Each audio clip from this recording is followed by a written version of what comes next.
I'm angry, yelling, I'm crying, driving in my truck, just driving. And I'm talking to my uncle, and he's listening. He's a guy, and the best thing for a guy, if a guy, ladies, if you're listening, if a guy's talking, just all you have to do is just listen. Like a guy just wants to vent, you know. And my uncle did that, and he was like, "Hey, what are you doing right now?" I'm like, "Were you not listening to anything I said?" He was like, "I was like, I'm driving." He's like, "All right." He's like, "You sounds like you need to go to church." And my uncle told me that, and I was like, "Church?" It was like a Tuesday. I was like, "It's Tuesday around lunchtime or something." He was like, "Okay." Churches, he's like, "Churches they don't close." I was like, "Oh." He's like, "Go." He's like, "Wherever you're at, you go to the nearest church right now." He's like, "You are fighting something," and I thought I was like, he's full of BS. Like this is like he's just blowing smoke.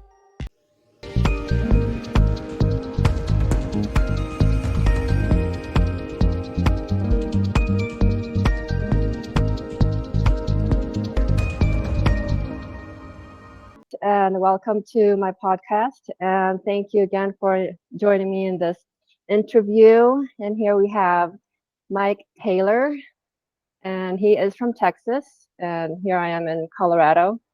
How are you doing? Doing well, doing well. It's a great day. Can't complain. It is, yeah. How's the weather over there? I haven't been there like Uh, in. it's actually starting to cool off in the morning. It's still in the upper 90s now. So we're here in central Texas, south of San Antonio. So it stays pretty much summer year round. So it's cooled off to about the mid 90s, and then this morning it was probably like the low 60s, I believe. Oh wow, yeah, yeah. Right now it's about in the high 60s right now, but No, no, no, thank you. That's winter. yeah, fall is it hits us pretty good here, and it starts actually snowing in October. Oh, So who knows oh, when it comes to Halloween? So it's yeah. like hot over there. So yeah, thank you again for meeting me here. And if I remember correctly, you had just left the military 3 years in December. Is that correct? Yeah, yep. Retired after 22 years, and December will be 3 years, and now I'm just finally finding my way.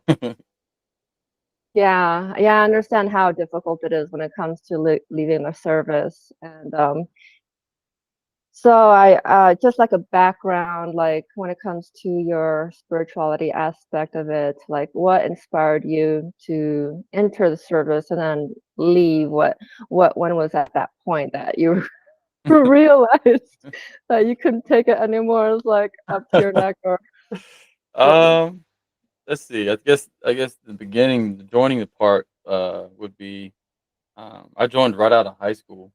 I actually had done and got looked at for college for Texas Tech, to go in the architecture draftsman field.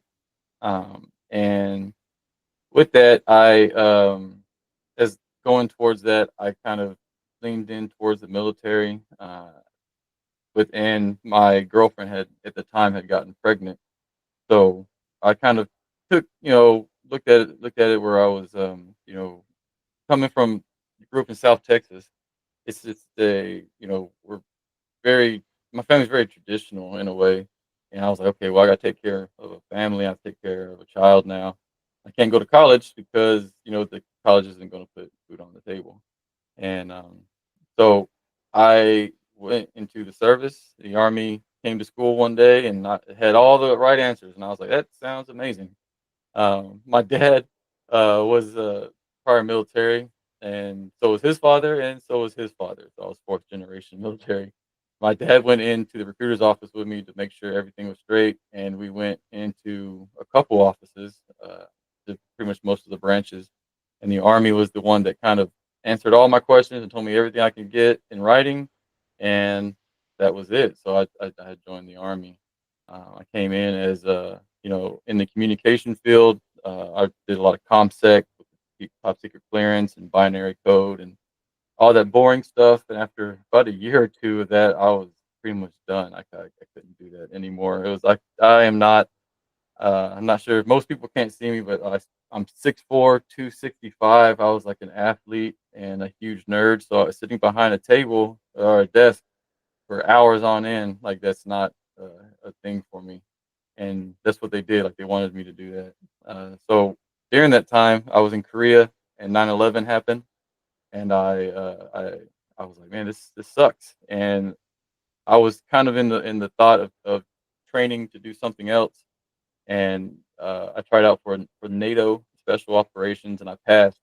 Had some personal stuff go on, so I transferred from the NATO aspect um, to Fort Campbell, Kentucky, to their special operations unit there, and I stayed there for well in that special operations community for about 13 years, and then transferred out, and um, it was a lot.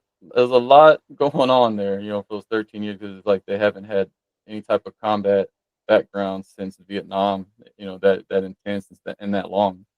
So it was pretty crazy, and we had gone through a lot, and I know for myself in the spiritual sense, like I kind of lost myself in that because I grew up like I said in South Texas, and I was like Southern Baptist, fire and brimstone. My grandfather was heavy in the church, and then he was like one of the head deacons, and then my dad was a youth minister, and he dealt with the youth in his church, and I grew up in the youth groups, uh, going to church and whatnot, and being in the while in the army.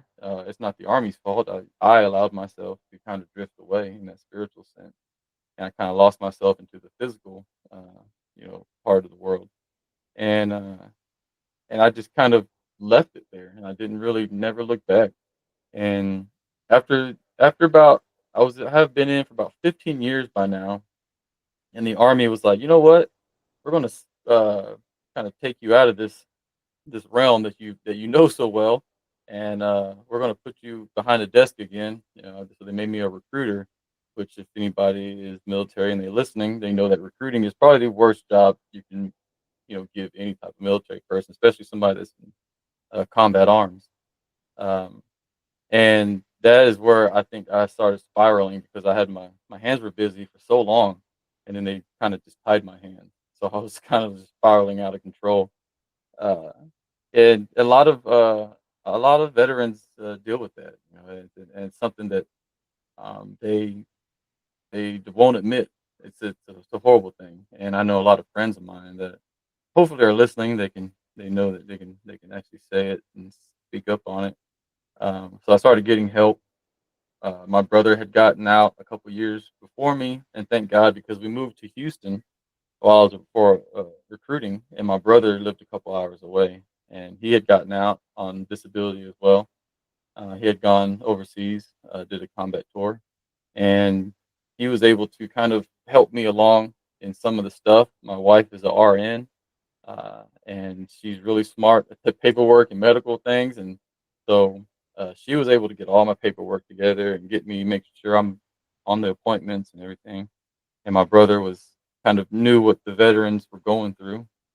Um, so in that time, I'm starting to kind of see somebody. I'm going through the VA, and it's a very long process. If anybody knows about the VA program, it's not the best in the world, and I stay in that. And I keep on it, and right after when you're in recruiting, you work 7 days a week. You're 14 to 16 hours every day, um, and you very rarely do you have days off. And I live 2 miles from my house, and I never saw my family. Um, Wow. so yeah, so like I not live 2 miles. I work 2 miles from my house. Uh, and I rarely saw my family. There's times that my family would come up to work and see me because they didn't see me. I would leave work when my kids were sleeping sometimes and come home and they'd be in bed. Um, and my wife was a nurse. She was one of the head nurses in Houston, so she worked a lot too. So our kids spent a lot of time in daycare, um, and so that was like very stressful on our family. And right after that, the army was like, you know what? You've been away from your family for 3 years. We're going to send you to Kuwait for a year. And so I did another year. I did a year overseas, and after that, I was like, man, I'm done. Like me and my wife, it was starting to cause a lot of tension, and we were just like, man, like we're trying to get to that retirement point. Like that was the finish line. And they were like, okay, I was getting ready to get out, and they sent me to Fort Hood, and I told them when I got there I was retiring, and I started that process, and then COVID hit. And it made the process even longer. And then during that process, they had they had a couple investigations and murders, and it was all over the news. And that was actually the unit that I was in. Just I was in the sister company, so we get called in for investigations and stuff. And I'm like, I'm COVID. I've been stuck in my house with my kids and my wife. Like there ain't nothing going on here. And so that was trying to do the retirement process during that time frame. It was a headache. It was a pain in the ass, to be honest. But we did, and finally did it. And the whole time is like, it was it wasn't like we weren't getting the right guidance, but it was more of like, here's a check sheet. Here's a sheet, and make sure you're doing that. You get a little bit of help, and the rest is kind of like on your own. I think that was it was more of a headache. But if you if you are a person that can do it, do things like that on your own, then you are going to be golden. But a lot of soldiers that I saw during that time frame, because I had already been in the military for so long, um, I could see that I was able to do everything because I could take orders and follow guidelines, and I was good. But the younger soldiers, man, I could see them trying to get out, and they were all over the place. And you could some of us older, uh, I guess older guys, would kind of like help them and guide them and tell them where to be and stuff. That was that was a whole new experience for them. But for me, it was just I was tired. Like I couldn't. I don't think I could have gone too much more. I was mentally and physically and emotionally tired. And my family was tired. Me and my wife, I don't think we even knew how to live with each other. Because I was gone so much. Yeah. And so it was a big thing. And then towards the end, I think COVID was probably a blessing for me because I had been gone most of my career, and COVID hit, and it made me sit still. Like it made me sit in a chair for long periods of time, and it was probably one of the first times where I was able to sit with my kids constantly, like every day. And I mean, I worked from home, but my laptop was right next to the couch where the kids were watching their school videos. So, so it was kind of a blessing. Like I really, to me, it was a blessing. I know a lot of people, it was not good for them, but for me and my family, it was a blessing because then I was able to kind of work my way into um, staying home and whatnot. And I had plans to be a contractor and go do personal security and do all these things. I had gotten certified, and I was ready to go back out and be gone again. But after COVID, I was like, I don't want to do this anymore. I kind of want to stay home. And that's where my adventure of trying to start my own businesses started, towards that time frame. um, but it it was very hard because my during that I thought I was going to try to stay in another year or two to get ranked, and so that I could chase that paycheck and get a higher retirement. And me and my wife were just like, towards the end, like, no, like this is it. Like I think we're done. Like we can't go anymore. And retirement hit, and I got out, and I I have to say that I think I was fairly lucky, um, just because I had friends that had retired before me, and they were able to kind of like check up on me, or kind of prepare me, let me know like some things that were going to happen, and they you they check up on me. That's pretty much the easiest way to say it. And I kind of like held on to their words because I didn't know what else to do. And if anybody's listening, if they're going to retire, Fort Hood is probably one of the better places. They have a retirement program, which is great. They have like some of the best programs out there to get you um, ready for retirement. Not the best uh, post to go and live at or work at, but the retirement program is definitely worth it, and I think I benefited a lot from it. Um, I had started my marketing company about a year or so before I retired, so I was able to kind of coast into a program where I was able to do like a mentorship type program and work for another company with it, and that really helped out. So by the time I was able to get out of the military, I was kind of just coasting right into another, my main job, and it kind of kept me going. And in the military, we very structured, very time framed. Everything has a time and place. So for the first almost year of retirement is when I was really into that, and um, that that helped me out, to stay focused and stay on track. And I did that until I think after a while I started getting relaxed of being home and being a civilian. Like I was like, man, I don't have to wake up at 5:30 or 6 o'clock. I don't have to go out and run 2, 3, 5 miles. I'm in my 40s now. Like I don't need to do that anymore. I can work out on my own and just do what I want. And and I was like, I'm my own boss. Like I don't have to report to anybody. Like, look in the mirror and that's who you report to. And that's where I kind of slipped and kind of, was going like, I wouldn't say spiraling out of control, but that's where I realized, like, I was like, oh crap, like there's no net, no safety net. I don't have the military to catch me, or I don't have any type of support in that outside manner. All I had was like my wife and kids, and that's where I was like, okay, I have to hold them up, and I have to do all of this, and I was doing it all wrong. Uh, So, and Go ahead. oh, sorry. So, in mentioning about your family, and you realize you're doing it all wrong, and like mentioning about, it sounds like going backwards in the Hmm. process of I guess being deprogrammed.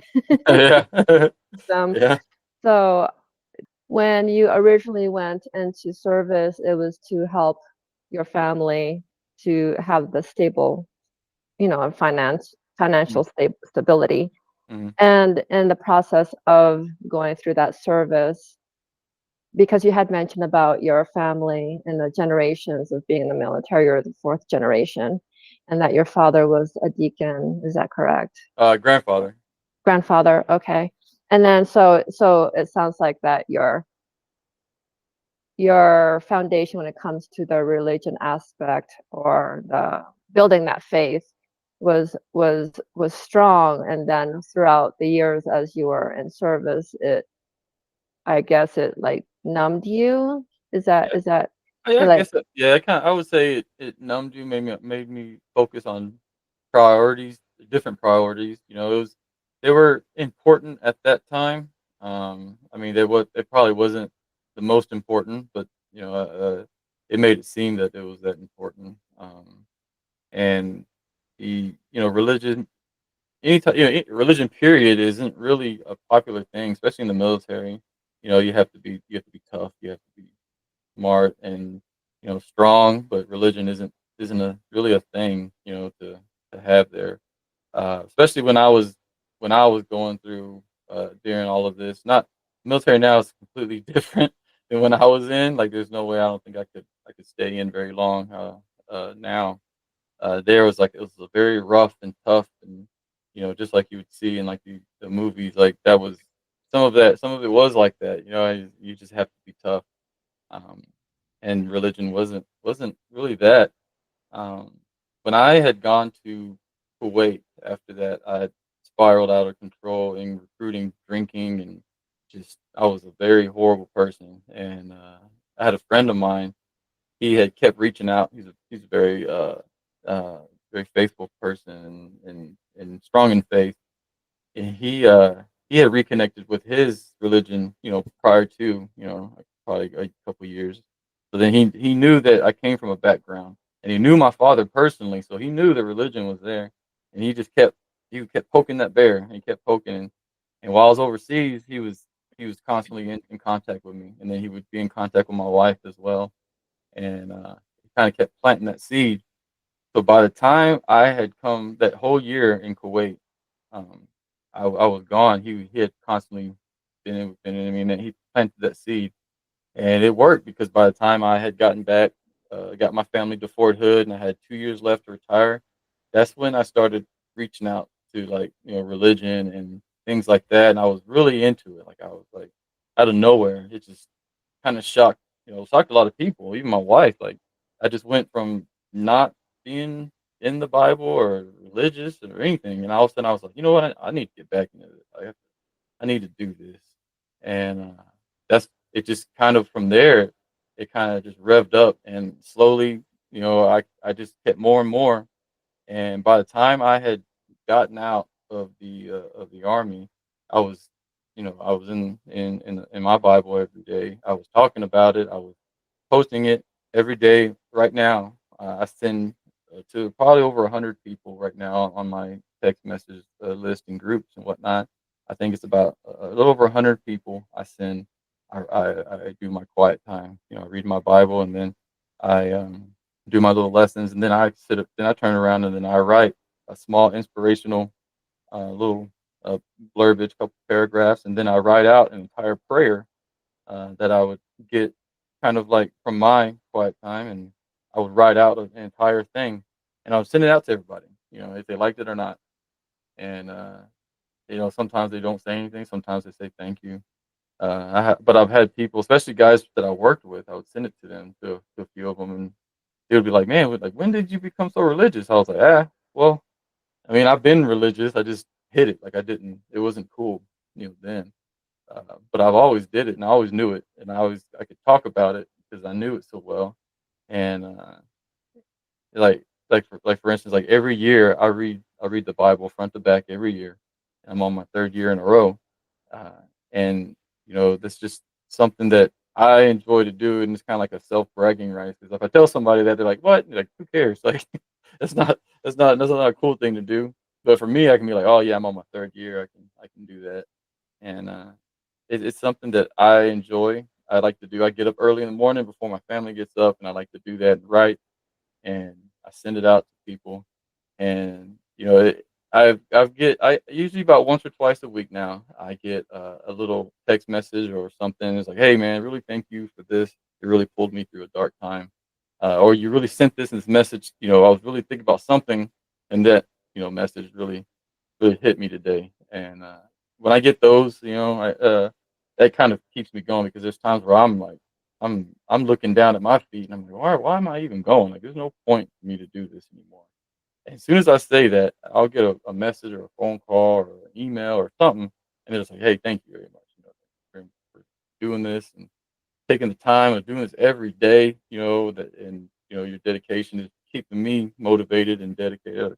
So when I get those messages, I'm like, oh, like that kind of fuels, puts, I guess more coal on my fire to keep going.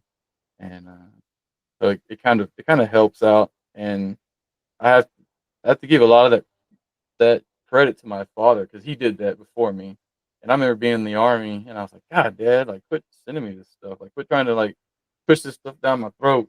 And he was planting a seed all along, and you can your parents can tell you something every day, and you don't listen to them. I learned that as I became a parent. I got 4 children, and I'm like, they don't listen to me for nothing. But they could, their uncle or neighbor could say the same exact thing, and they're like, "Oh, I just learned this." I'm like, "Are you serious? I've been saying that for weeks."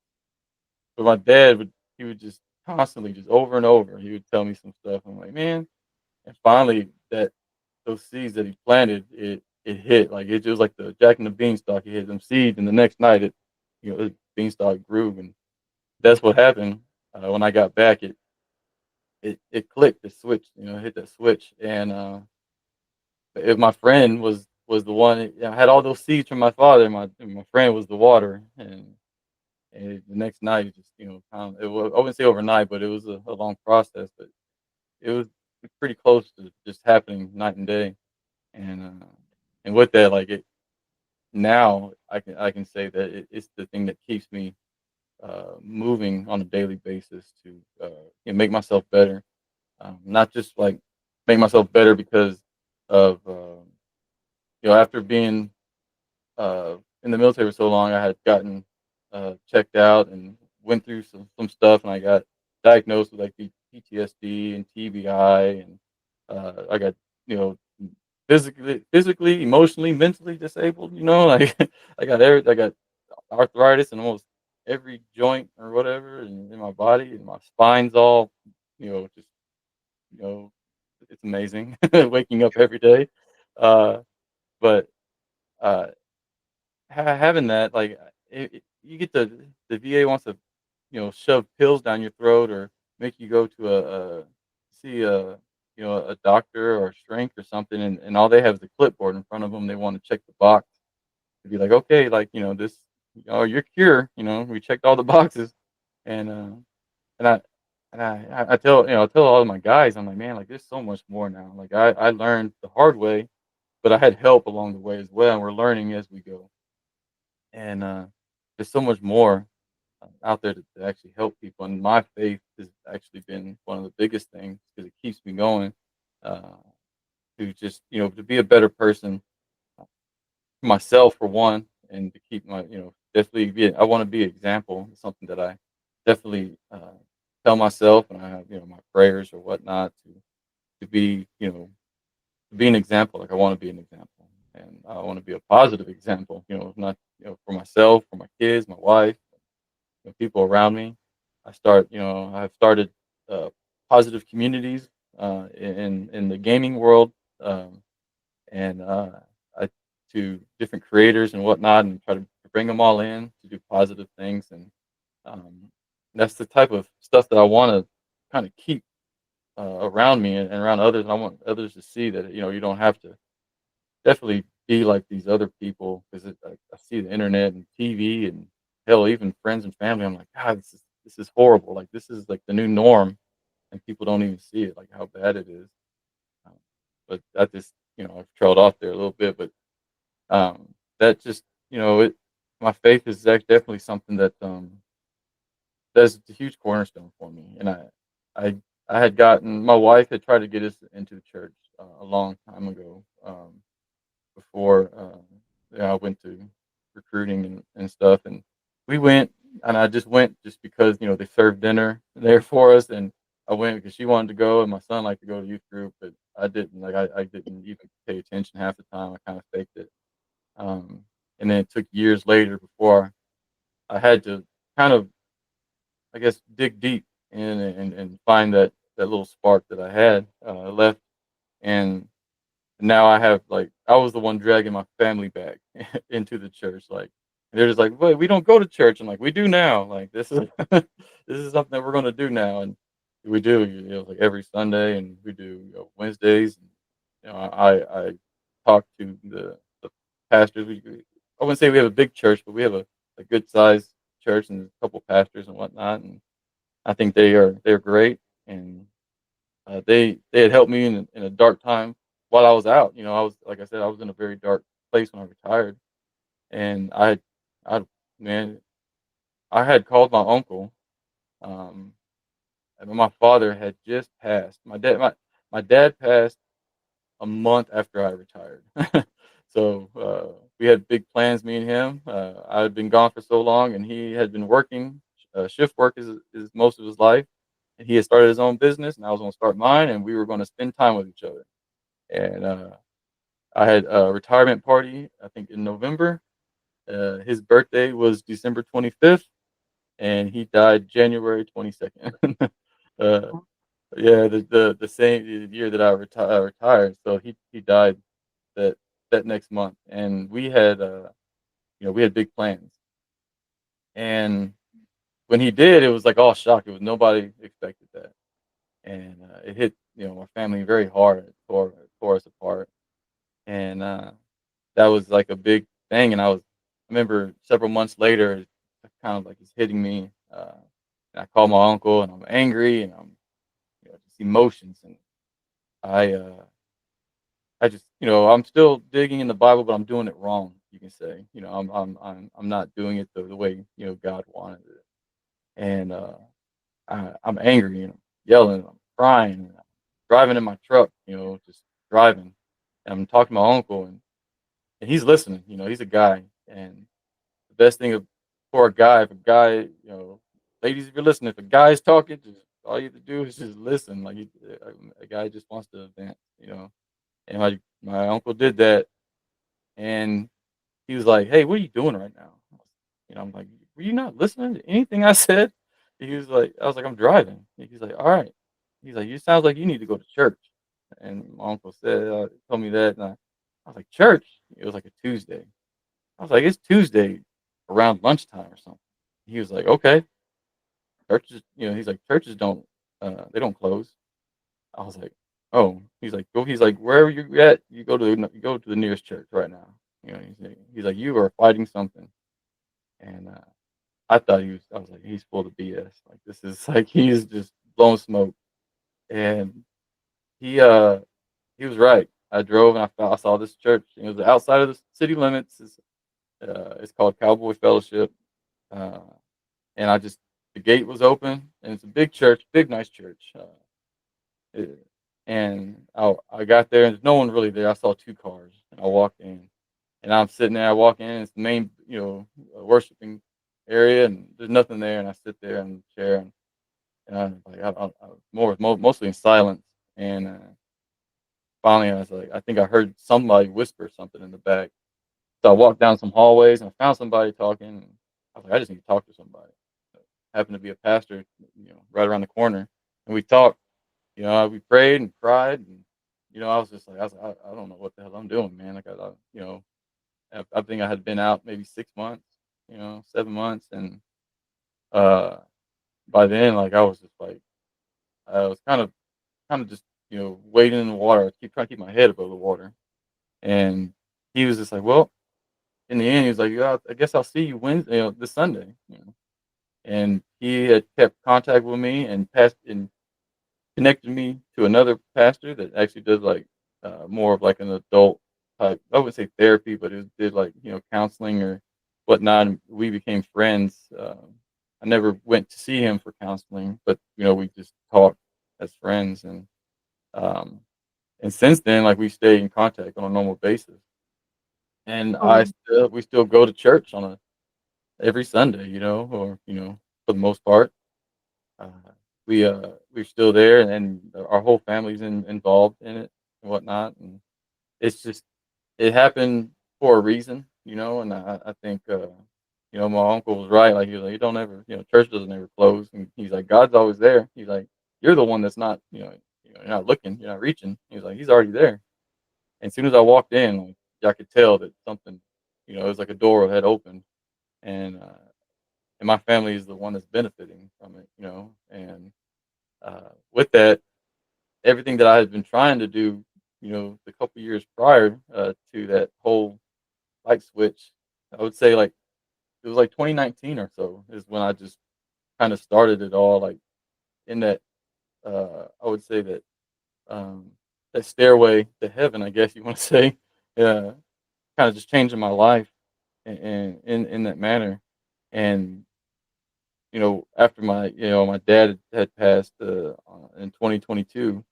Um, that's where it kind of like, was 2021. One of them, it all blends together, and so it's just he. It, I think that's something that my dad would have said. I think that's why it hit so hard. And my family is benefiting from it. So much, and we keep our faith as our cornerstone.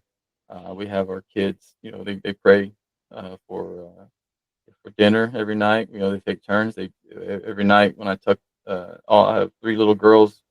Um, my son is out of the house now, and the three little girls, and they take turns every night praying, and they go to Bible, I guess Bible school or youth group or whatever every Wednesday and Sunday mornings and whatnot. And that's something that we had to, me and my wife had, not really had to agree on because we already agreed on it. It was just we had both agreed that raising them in the church is probably one of the better things that we could have ever done for our kids and family, and are the values that it teaches them is something that the public kind of denies, uh, you know, uh, to instill in the kids nowadays, and that's something that um, we really think that it's very important, especially for our family. And so this just I think it's a blessing, and it's a learning block, and it's something that I try to make a part of my day, on a daily basis. Uh, I'm not a big Bible thumper. I don't try to force it down people's throats. Um, a lot of times, my military, I guess, background kind of shows with the way my attitude and the way I talk. I still am pretty flavorful with my language at times, and my attitude is definitely there. Um, and with that, when I do kind of start talking, religion or spirituality, it catches people off guard. Uh, but that's something that I know I personally would like to work on, and hopefully it could, rub off on other people, because that's something that I definitely believe in. That if we can definitely share it, it's going to spread like wildfire. Just a lot of times, most people are just kind of, I wouldn't say ashamed, but they're too shy to even bring it up in public, because nowadays it's something that's it's not a popular thing, and people actually get punished for it. It's a horrible thing. Like, you think about it, 20 years ago, it was pretty open to be, in the spiritual realm of people, and now it's like it's pretty shunned. I hate that, but Yeah, that's just me. yeah, I understand when it comes to like the whole religion aspect and God, it's been over abused in certain generations or like throughout history. You can tell that it's the that flavor and that spark of speaking about God and aspects of that angle leans more towards on spirituality versus religion, Hmm. because when it comes to religion, I was thinking too, and listening to your story, it was really beautiful how your family and your friends kept reaching out to you to help you like turn on that switch and that spirit of God within that fragment. The spirit of truth was really reaching out and trying to get you activated again and listening in the direction that you need to go. And you felt that when you walked into that church, and you were able to really experience going forward on how to open that part of you that was closed and eventually ended up closing when you went to service. So and I it's really tough, and I can see a lot of veterans, their complications and transitioning from the military life into normal society and trying to implement themselves into how to really socialize and get out of that closet of that more structured life and I mean, feeling like you can breathe and you have the freedom to really explore yourself. And it's beautiful that you're able to have a routine to really have this structure in that spiritual aspect of building and rebuilding that foundation in your faith in God. And not a lot of people really understand that there's different levels of when it comes to reading scripture, that it's an awakening as we evolve and transition in our spiritual ascension, that we go through different levels of understanding the different verses and the different, Hmm. despite the history of scripture being edited and controlled by society. It was really beautiful. I was thinking to when your family and your friends and even in the military, your uncle Hmm. just confronting you and at a soul level that you're going through some shit and you're like, what is about? And it's like people who are really in tune and able to really listen to that spirit of truth and recognize it because they've gone through some kind of stage and phase in their lives that they're able to point that in you. And what is your like overall vision and your understanding when it comes to connections with others, like when it comes to the religion aspect too, like we see it in society that people are like more of a hush hush, and you inspiring your connections who are giving you feedback once or twice a week and what your insights are of that meditation, that prayer that morning. What's your overall vision of it? Like, because you also had mentioned about creating a positive community when it comes to the gaming world, and to have that aspect and not just be a materialistic into games kind of thing. I think I kind of like I guess the way I kind of see myself in I guess you could say in the future if that make if that kind of fits it a little better. Um, I just I can see myself. I would like to have myself more, I guess, consistent, and in the way of like the way I hold myself or uh, hold myself accountable, or the way that I am holding myself on a daily basis. I can definitely be um, a representative, I guess, uh, for God and for the church or the community or whatnot. That people can actually see me besides like seeing this huge guy that just looks like he has that resting bitch face constantly. He's just like, that's just the way my face is. But they can actually tell when I walk into the room. My dad was there. My dad was 6'6", 285, and he had his face was very like stone. Didn't really have an expression until you got like arm's distance, and it changed, and he went from like a stone face to like a smile. Like he was a very large man, and a lot of people were just like intimidated just by his presence. He walked in and you could feel like gravity, like change, because the dude was huge, and like he had fingers, like his fingers were like huge sausages, like they're just massive. And growing up was like people were scared of him until they met him, and he would smile, and his smile, man, would like make you smile when you saw it.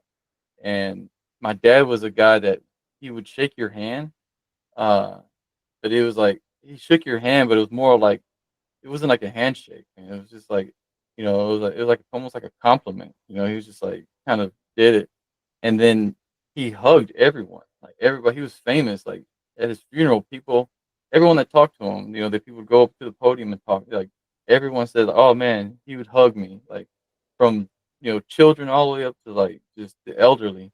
Everybody was like, "Oh, he just he shook my hand or he would hug me," like, and that was his thing. Like he was famous for his hugs and smiles and how friendly he was. And I always think like, God, I wish I could be that guy. Like that's the guy that I want to be. Like I want to be able to like when at the end of my time and they're at that podium and they talk and they're just like, oh man, Mike, like oh man, he definitely was. He wasn't a jerk, that's for sure. Like he he did great hugs and handshakes and he made me smile and like that's what I really uh, you know try to get at. Like that's what I want to aspire to be, and I would want for that to be like a presence where they can be like not also just that kind and tenderness for a human being, which is unheard of now, but that on top of like being open with like not just religion, but just these the spiritual aspect of it all, man. Like being able to talk about God, but on top of that, and like the actual good things that come from it, as a whole. Um, and I know for firsthand, like, if it wasn't for that, then I wouldn't be, the changed person that I am now. Like people that knew me before, that time that I, figured that I was going to change. Uh, they they they can tell me right now that like, man, you're nowhere near that person that we knew, or you're not even the person that I know. Like, who are you? You're not that guy. Uh, and that's where I kind of want to be at. Like, I want to be further than that. Um, and I want to be able to sit at like a table and all my family's there, and like I'm able to draw them in, even though if there's hurt feelings or there's quarrels or whatnot, like between them, like they're able to come to my house or wherever I'm at and able to squash that because just for that moment because I'm there and I'm able to kind of have the I guess you could say the presence of the Lord just to be able to be there in that room and you're able to calm every beast that's there.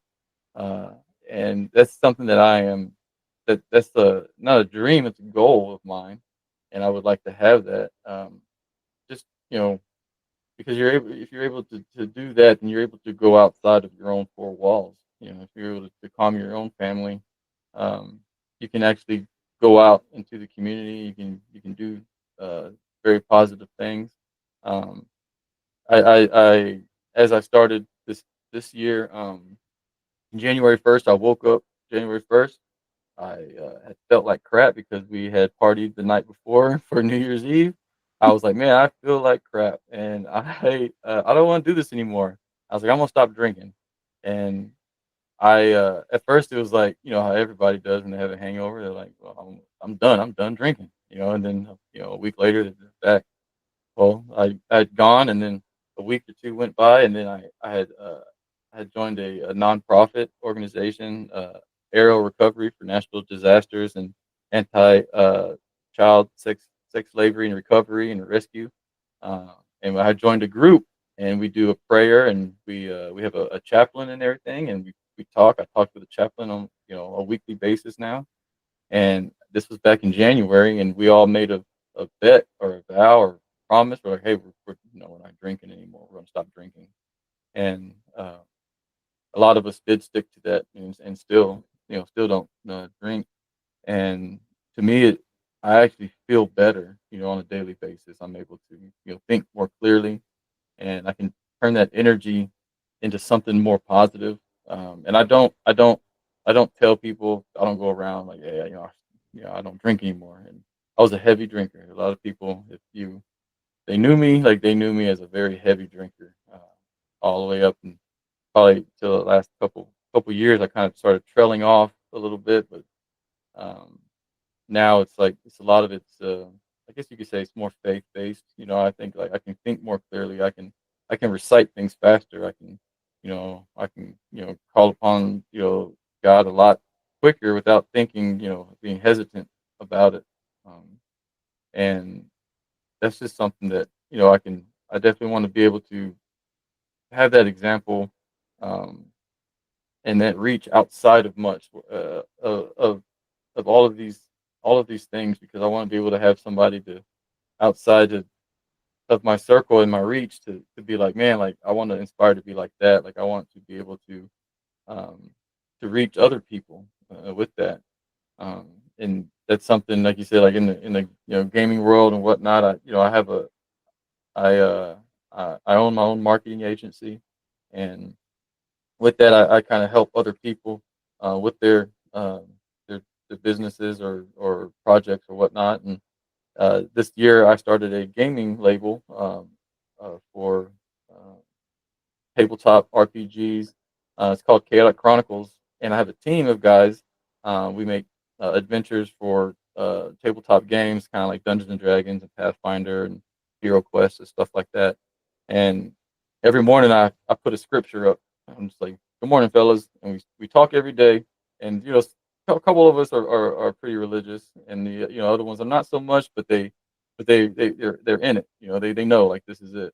And that's how I start every morning. After I send out my scripture to my friends and family and whatnot, I go to my team and I send them a little scripture like, "Good morning, fellas," and that's how they know that we're starting our day that day. Every day, 7 days a week. Um, and with that, when we started our gaming label, we were actually approached. This is like it's all. One of my guys was like, "Hey, man, like I feel this. Like this is like God is like we're on it. Like there's a reason why we're all here, and everything it did happen like a miracle. And we don't brag on it because it wasn't me. Uh, it all just everything fell into place perfectly. And before we were even making content, like we're still trying to figure out what we want to do. We had a cool design. We had I was building a website. We're trying to figure out, and we're writing stuff, but nothing's published, nothing's out. And a guy was like, "Hey, man, do you want your own clothing line?" I was like, "What?" He was like, "Yeah, you want your own clothing line to go with this game?" He's like, "This sounds amazing." I was like, "We haven't even put anything out. What do you mean it's amazing?" He's like, "I just read the front page of your website, and I'm really excited for it. And so you should have your own clothing line. And I own a company, an apparel company, and we'd like to partner with you and have your own clothing line. I was like, holy crap. This is, so I talked to my team and they were like, oh my God, this is crazy.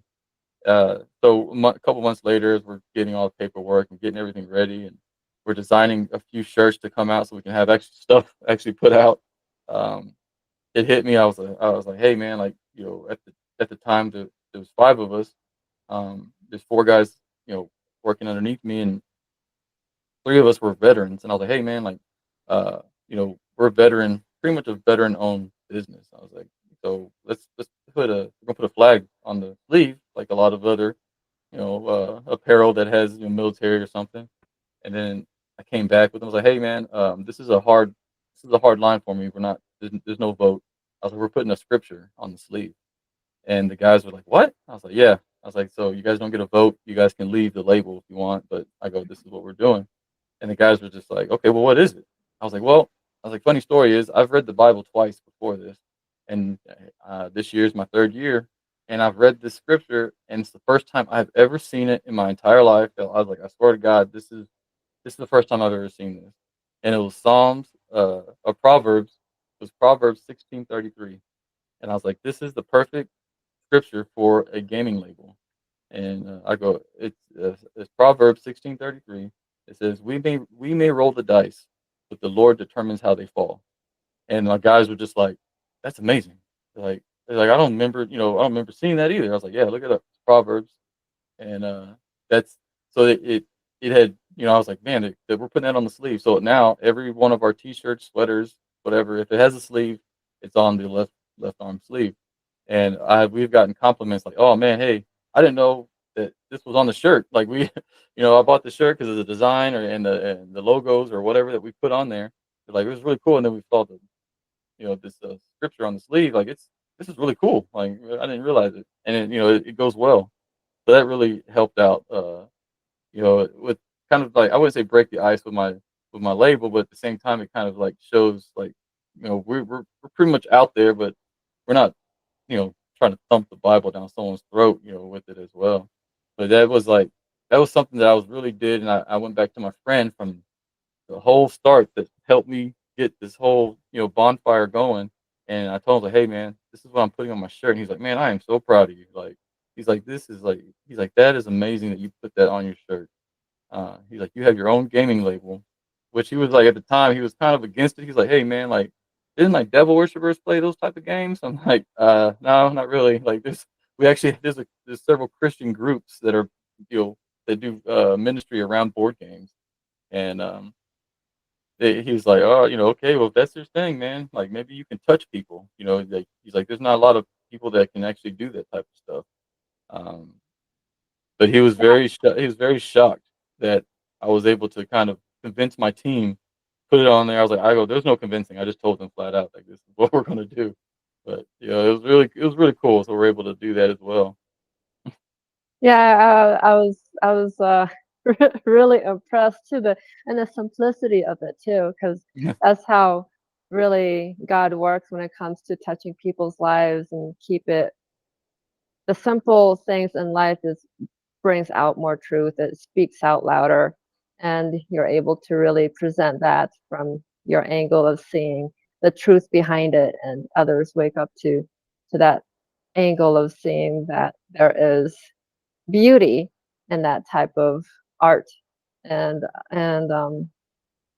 yeah, because and the stories of how everything you know was all set in place, orchestrated. You could tell that orchestration, that Hmm. it was all like planned out without you guys knowing that you guys were playing your parts. Yeah. And Yeah, it is, and it actually, like, there's things even after that. Like, we have been blessed with, like, different projects and different things that come into play, and it keeps adding up. And we've only published one module adventure, and we have another one in the works. But at the same time, people are asking us to, like, work with them on certain things, or to join them, or to do another thing. We've been approached by an independent author, and he's like, hey, I want to write a book series based on your gaming world that you guys are creating. I'm like, we haven't even made anything yet. They're like, yeah, but it sounds amazing, so we're gonna I want to really run. I want to start a book series, and it's going to be based on your games, and we're gonna, we'll advertise your games inside of our books and stuff." I'm like, "All right, this sounds amazing too." Like, so for us, it's just I'm like blown away. I'm like, "What?" And other people are wanting us on their shows, uh, and then I was approached to to join to partner up with another show so I can be on a gaming. We talk about games and the business and everything else, and it's all inside the gaming world. And it was just like everything just kind of just added up, and I'm able to actually talk and meet and network with other people and talk about certain things. And some people, they're just like, "Man, I didn't think you would, you knew these types of things, on religion, or you were this type of way." I was like, "Oh yeah, like I'm just not a, Bible thumper, but I was like, I like to make sure that it's out there, and I'm pretty keen on it." So, a as long as I think as long as me and my especially me and my team and myself is like the head of it all, like that, I think everything will work out. I know it'll work out, everything in the long run. And I just the hardest thing is to kind of stay on it on a daily basis. Like, that is like probably the hardest thing, even though I've been doing it for a couple years now, every day. I still have those days where it's just like, like, why? Like, just go back to bed. Like, you don't just, you don't need, like, you can miss a day. And that's like the biggest I guess difficulty I have. Is like, man, you don't need to do this. Like, what do you need to do today? And it's like, no, like, I have to, because if not, then I know where this is goes. Like, this, I know where this goes. And I think that was something, the religion in it all is that's the cornerstone of it all. Like, I can't stress that enough, to most people. That's where I find most of my strength and motivation.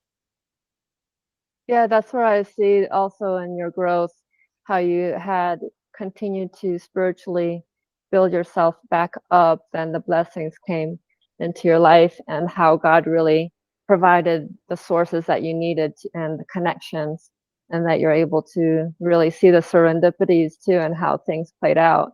Because a lot of people is like they don't know if they're going the right direction, but if they're only seeing that they keep hitting blocks, and they keep seeing that it's that flow, that path is not transitioning in the right direction, they're probably on the wrong path.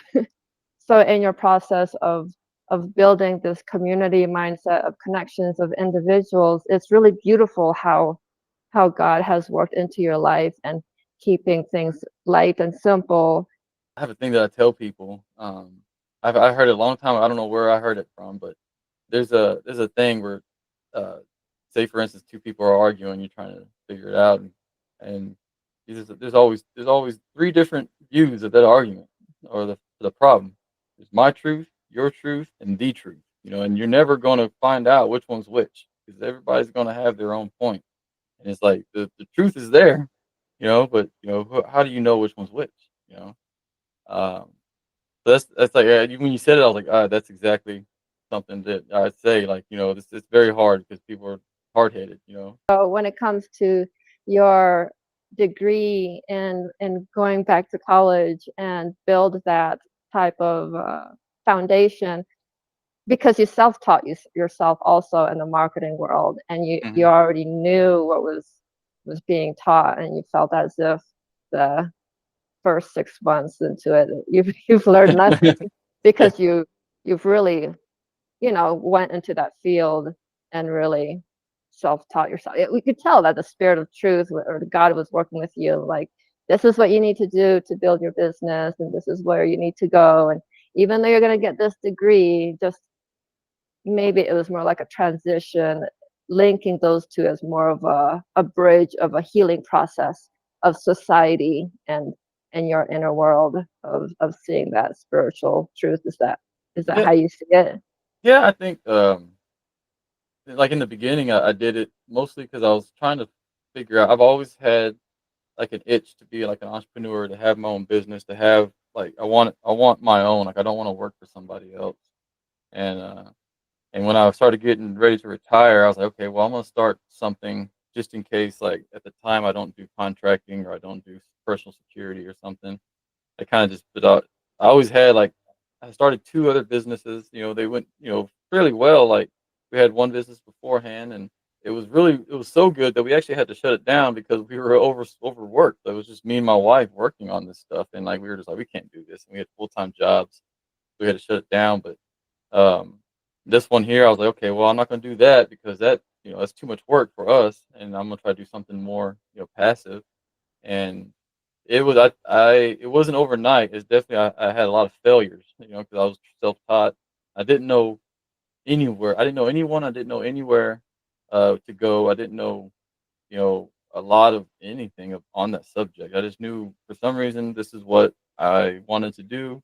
And then as I picked it up and I read on it, it came to me naturally. Like I just, I was able to just keep catching on to everything. I didn't know anything about it at the time. I just knew that for some reason I was on this path and everything was coming to me very easy. Um, so by the time I retired, I was like, okay. Well, I need to go to college, go to school because I have all this money wrapped up in school money, and the government is going to give it to me. So I need to do it and before it goes to waste. And I told my wife, like, well, this is better than going to go get a traditional job because right now I'm building back up my marketing agency. We have clients and steadily. I'm trying to expand it, to have a bigger, I guess, more of a personal income instead of the business growing. I want my personal check to kind of grow. I go and then I'm building this gaming label mostly because I just think it's cool, and I wouldn't mind, having that as a job. Who wouldn't?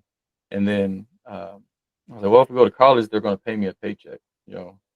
And as I'm doing that, I'm realizing like this is like, this is a big, not a waste of my time, but like this, I'm not learning anything. And like, now I can see like where a lot of the kids were, nowadays, like they're just, they're not really learning what they need to be learning. And and I and some of my classes I don't agree with some of the topics because it's very I guess woke, if you want to say. Like I'm like, this is like I'm not agreeing to this. Like I'm not gonna, I kind of go off topic. Like I don't fight with the teacher. I don't cause any scenes or anything, but there could be an assignment of writing something. I'm like, well, not writing about that. Like I'm gonna pick something else that could be close to it. And the teacher, I think they get it a lot because they don't really say anything. I wrote one. I guess they wanted to do some type of diversity in the world, and I don't know. It was on some topic I didn't want, so I wrote the topic on the movie Captain America: Civil War, on how Iron Man and Captain America had fought each other, and that was it. And he gave me an A. Like I was like, I'm not. This is stupid. I'm not writing on like these topics. Like those are not something I would ever even think about talking about to somebody.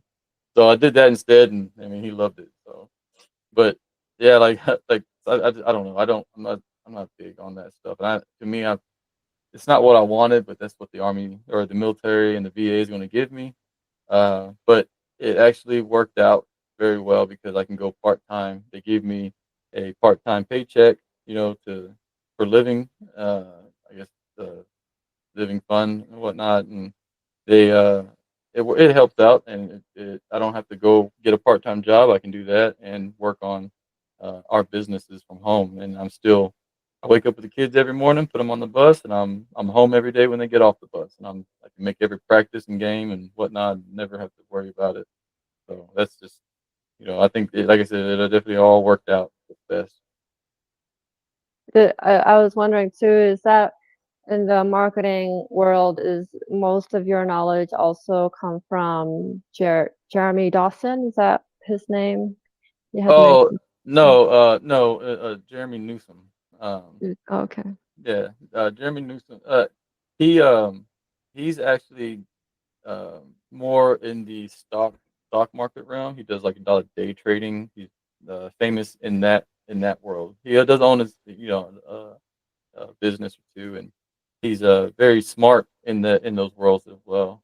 He just kind of we became friends, and then he was like he saw something in me. He's he's very has a good foundation in his religion, in his relationship and with God, and so he kind of just saw something. He was like, "Hey, I want to mentor you and kind of put you on the right path because I could see you're trying to get somewhere, you just don't know how to get there. And he gives me advice, when I ask, or if I'm having a problem, I kind of bounce ideas off of him. Um, but he's not really in the marketing, but he knows a lot about the business world. So I was really lucky you know, that goose egg kind of fell in my lap because I just kind of met him in passing, and we just kind of started talking over a few weeks. And then he was just like, "Hey, start reading these books and start doing this." And before you know it, he's just like, "Yeah, I'm gonna help you out because I think I can." And it did. Within 6 7 months, I had turned everything around. I had already doubled a lot of the stuff that I had done previously in the years, and now it's blossomed very fast and rapidly. That to me, I'm very nervous, but he's like, "Just calm down. Like, it's not even that big of a deal. Like, this is what's supposed to happen." He's like, "Get past this hard part, and it actually gets easier." Um, so I mean, that he was really really helpful, and I tell him how thankful I am for him to just give me his time. That's the most expensive thing that anybody can do, and that definitely helps out a lot. And yeah, he did help out, especially with me trying to, I guess, put me in the right mind frame. He didn't really help out in my marketing agency as a whole, but he did put me in the right mind frame so that I knew where to look and what I'm looking for, and then the most importantly was like what questions to ask because I was asking the wrong questions the whole time, and I didn't know how to kind of make the answer myself. Because just a lot of times you ask a question, you already know it, you just don't know, like, where can you pull it from? And that was a big thing that I learned. So I gave him a lot of credit for some of the education that I got. I already knew it, but he knew how to pull from it, or he knew how to tell me like, "Hey, you need to go check this out," or "Go read this book." And after I read that book, it was like a waterfall. It just came rushing out. Like the dam broke. And he told me, like, you know all this stuff. He's like, "You just don't know it yet." And he was right. And I was like, "Oh man, like this, you know." Yeah, I definitely give a huge shout out to him. He's great, man. Great friend and great mentor. So I couldn't be happier with somebody like that on my side. So in that stage in our life, is that where you were inspired to create the 10-week program and the mentorship of assisting veterans? Is that correct? That's something I want to. I've been toying with and writing, and like kind of like it's on the back burner. Um, Not like I'm not going to do it. It's something that I want to. I had a goal to do it at the beginning of this coming year, but to be honest, like, I don't. I think I have so much on my plate. If I try to do it, these other things will fail. But I don't have it. I don't have it all 100% where I want. I do want a a program where I can actually mentor other people, especially like people that are trying to become entrepreneurs. I'm no business mogul. I don't claim to be. I do know how to start and get past those rough patches because I've been there, and that was the biggest thing that he told me was he's like, "Man, he's like, just think, um, you know what about about helping people?" He was like, "Would you ever think about helping people?" And I was like, "No." I was like, what do I have? What do I have that could help people?" And he was like, "What? You have so much." He's like, "You have so much experience in life, and you've done so much, from the childhood, the military to now." He's like, "You have so much." I was like, "No." He's like, "Think about it. If the person that you are today," he's like, "what could you do to yourself that was 5 years ago? What could you teach yourself 5 years ago from the stuff that you know right now?" I was like, "Well, I can probably teach myself a lot." He's like, "Well, think about that, man." He's like, "What if you had somebody like you right now that could help, somebody else, excuse me, 5 years ago?" He's like, "Be that person, for everybody else." He's like, "You don't have to teach a class."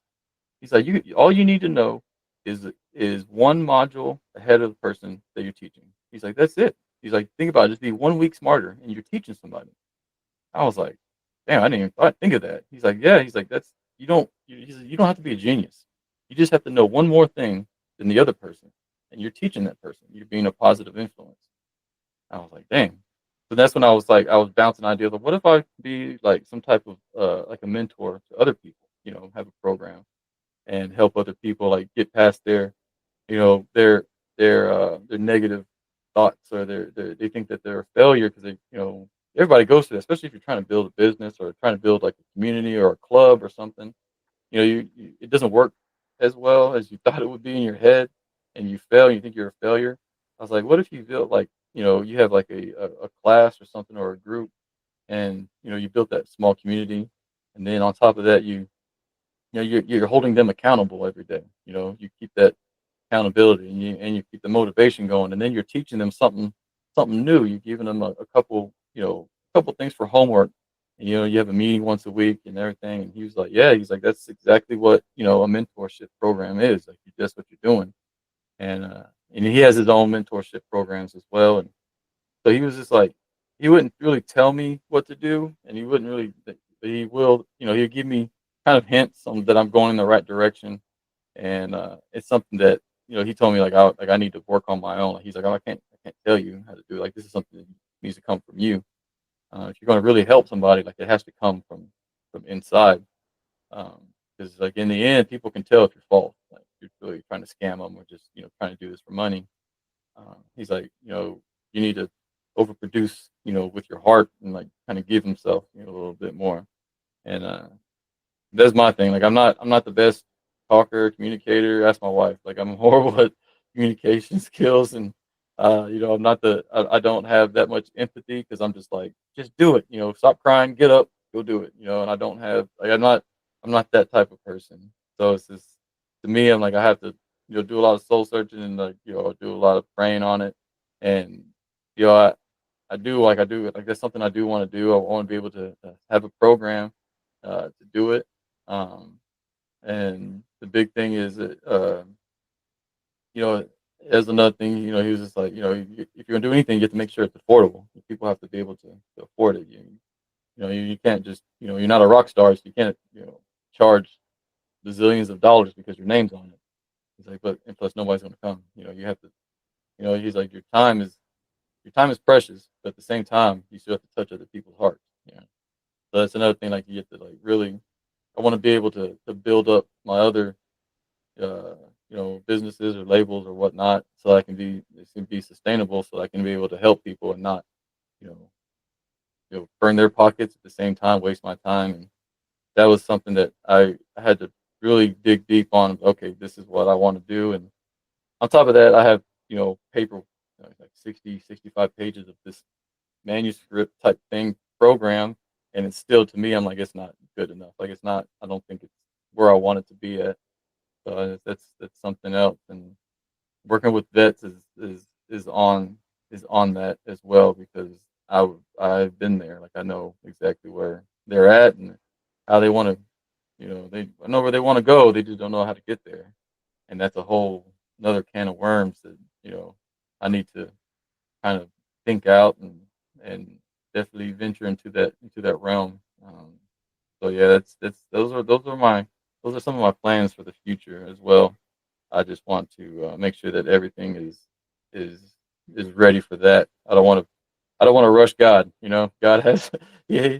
So far, I've been kind of giving it up to him, and he's doing pretty good so far. So I don't want to kind of rush him. He's doing me a pretty good favor right now. So, Definitely, like, yeah, I totally agree with you when it comes to not rushing God's plan, and you can't skip steps just to get there with where you want to go, because that particular step that you're going to take is going to benefit something else in that connection with others. And yeah, like sometimes we're giving like a glimpse of the future, and it's like the end result, but then you don't know what's going to happen in between. So it's yeah. like trying to take shortcuts, but then you're like held back, and life, God reminds you to no, you can't take any shortcuts. You got to take the right path to get to that destination.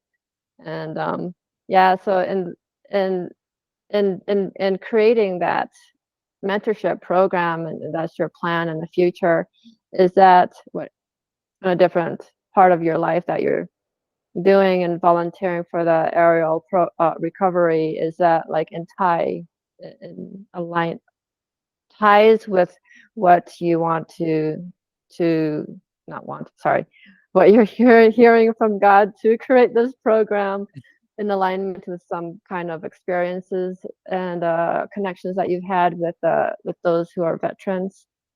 Um, yeah, partly, I guess. Mainly is I just I think it's something that it doesn't really work. It doesn't really really tie in with the aerial. That's a whole nother beast. They're actually busy right now with all the natural disasters that are going on right now. So um, that they, they they definitely do their duties. That's for sure. Um, what I want to do is kind of just like off. I guess off by myself. I guess that's something that I want to do. I built. Had already have and I've built a community for creators online.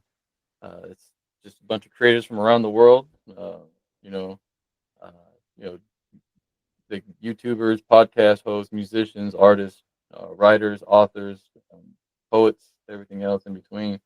And we brought them. I brought them together and put them on the same platform so they can kind of network in between each other and kind of help. And we started filtering out a lot of the toxic weeds. And I told them that the rules in the start, and I had a couple people that wanted to join to actually help and be like an admin or be a part of like the leadership and whatnot. And they did, and they're doing great, uh, and they're helping me out tremendously. And we have this thing, and it's to help independent creators because these people don't have like a network, and they don't have a thing to kind of help them on their own journey and their own businesses or what adventures or just goals, personal goals. Um, so we did that to create it so that they can get network, build themselves up, and kind of get themselves out there. And on top of that, while we did that, we are about to actually publish our first issue of the community newsletter that we've created. We have a community, I guess, a board of for the newsletter, and we put everything together and try to put every month. We try to put all of these creators on this newsletter that people can have for free, and it gets get them out there so they people can have this information. Not really trying to charge any money at the moment. We want to work on something later on where we actually make a little bit money so that it can pay for the server uh, and all the functions that it goes with it, and then on top of that, do something nice for like maybe raise money for a charity or people that are doing crowdfundings and help them out or something like that. Nothing that goes into our pocket, but able to raise money, for these people. Um, and then having built that, that's when I was like, man, like this is having like like a mentorship program, like a coaching program, like that. That would definitely help. Other people in outside of this community. Outside of this realm that I have already built. So, and then because I know how it is to kind of have your own business and the struggles that you have and not really knowing where to go or have any type of instructions. Um, and then staying focused. That's a huge one. And then um, I said that accountability is like the biggest one. And I want to have it to where it's like even if they maybe they don't want a business, but they want accountability to reach a personal goal. Then then that's part of it. Like they want to reach a goal of you know uh, maybe losing weight or sobriety or something. I've definitely dealt with all of that stuff, so I can definitely try to help them out. That's just something that like I said, I want to be able to do in the near future. I don't know when. I don't know. Well, no, that's not the answer. I don't know when God is going to allow it. So when he gives me the green light, that's when I will be able to jump that boat. But as of right now, it's on my map. I just don't know when I can, when I can start it. I try to start it or I try to work on it, and something pops up like, hey, like you have something else to do. You got something to do. So I just can't waste too much time on it. Uh, Creating something that's not ready, I guess, or he's not ready for me to do yet. So I guess I have some more growing to do in some other departments until he thinks I'm ready for that stage of my life. And, you know, that's okay with me too. So you know, I don't think anybody's waiting on me for that as of yet. Yeah, I definitely understand when it comes to the waiting part is that having that ability to be stable and be patient in the moment and really focusing. I'm learning focusing more in the moment versus too far in the future because as a person becomes more like a a perfectionist or wanting to see the future at the angle of it. You want to reach those goals, and at the same time it's like, wait, I got to learn these things first. And you had yeah, you had mentioned about networking and the beautiful aspect of having groups of people from different parts of the world to network with each other and really work with each other and how to build their business as they collaborate with others. And closing, I was thinking that having you here and presenting your experiences in life and helping those who have gone through some kind of adversity, and whether they're a veteran or in different stages of their spiritual growth and learning and finding themselves again in God, that you're able to provide examples in your life that if you can go through it, they can as well. And that there's no dark, just because they're in the dark, there's no door that can't be open for that light to come in. And yeah, so in the network, I saw that you have multiple social media platforms that people can reach you at, and Yeah. like and you had mentioned about your website too. So I was just thinking, when it comes to the viewers, the listeners, or the audience that want to work with you and want to reach you and learn from you and follow your work, uh, what's the best when it comes to contacting you? And I can put it on the link and below the. Right now, probably the one of the best ways is my link tree actually has everything on it. So you know, link tree is / Mike.Taylor 357. Um, that will be there. Also, if you can Facebook, go to Taylor Life, LYFE, all one word, Taylor Life digital marketing. That's us. They can definitely, if you need help with any type of, we work from the corporate side to mom and pop shops to the gaming world to music artists to contractors.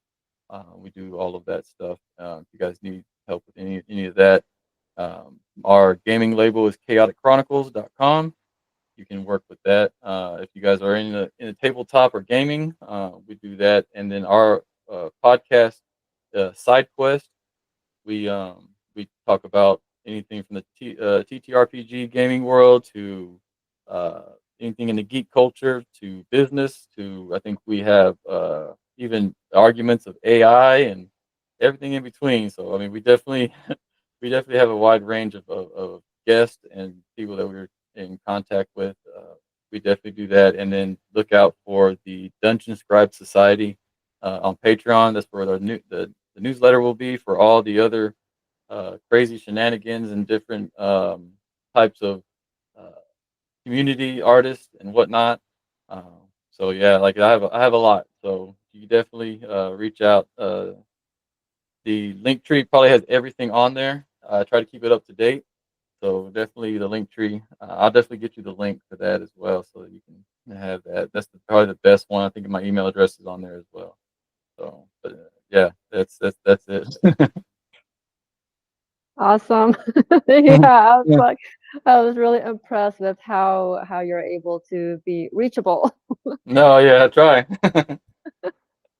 And thank you again for this interview and this time. And I know you're very busy, have a lot on your plate, and yeah, yeah. Hopefully that if there's, like, say there's a multiple list of individuals that want to have you on back on the show, I would love to have you. Hey, back and interview and see where your progress is at. And definitely. I'm definitely available, and you have my contact information. So, okay. like I say to everybody else that has me on their show, like it's an honor. Like I didn't think 6 months from now, 6 months ago, I didn't think I would ever be doing anything like this. So this is more of it's a blessing, and I couldn't do it without God. That He's the one that tells me what to do. So I just follow. So yeah. Y- So if you want me back, I'm ready. Okay. Yeah. Yeah. It was like when I saw you on the networking on Facebook groups, because I can see which ones are when it comes to their posting and the way they present themselves. And there was that spark in me that I was hearing like, oh my gosh, I gotta get get him on and see how it goes. And just it was beautiful too, the interview. I thought it was awesome with what you provided, and there was a really good foundation with when it comes to the faith aspect of it. And yeah, thank you. And you are my third person that I have here as a guest, and I just feel really, really honored that you are on this platform for me to present that to others who want to hear when it comes to transitioning from the military to this so-called outside real world, Yeah. and really what it really takes to get that ball rolling and starting a business and getting back on track and where God wants to lead a person. And the Yeah. whole networking thing is so beautiful. So, I anyways, appreciate it. thank Thank you. you. Thank you.